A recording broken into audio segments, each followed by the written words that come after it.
சஷ்டி கவசத்துல ஒரு வரி வருது, ஒரு நாள் 36 கொண்டு. அதாவது கந்த சஷ்டி கவசத்தை ஒரு நாளைக்கு 36 முறை படிக்கணுமா. படிச்சா 7 மணி நேரம் ஆகும். நான் படிச்சிருக்கேன். ஆனா கலியுகத்துல கந்த சஷ்டி கவசத்தை ஒரு நாளைக்கு 36 முறை படிக்கிறதுக்கு நேரம் இருக்காதுன்னு தான் அதுலயே சூட்சுமமாக ரகசியமாக ஒரு விஷயம் சொல்லப்பட்டிருக்கு. முருகனுடைய அருளால் நான் தெரிஞ்சுக்கிட்டேன். அதை நான் உங்களுக்கு சொல்றேன்.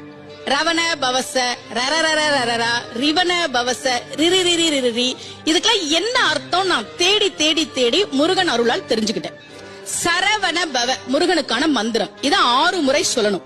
இப்ப சாவ தூக்கி பின்னாடி போட்டீங்கன்னா ரவண பவச, அத 6 முறை சொல்லணும். இப்ப ராவ தூக்கி பின்னாடி போட்டா வனப வசர, வாவ தூக்கி பின்னாடி போட்டா நபவ சரவ, இப்ப நாவ தூக்கி பின்னாடி போட்டா பவ சரவண, பாவ தூக்கி பின்னாடி போட்டா வசர வனப. ஒன்னொன்னையும் 6 முறை சொன்னா 6 × 6 36 வரும்.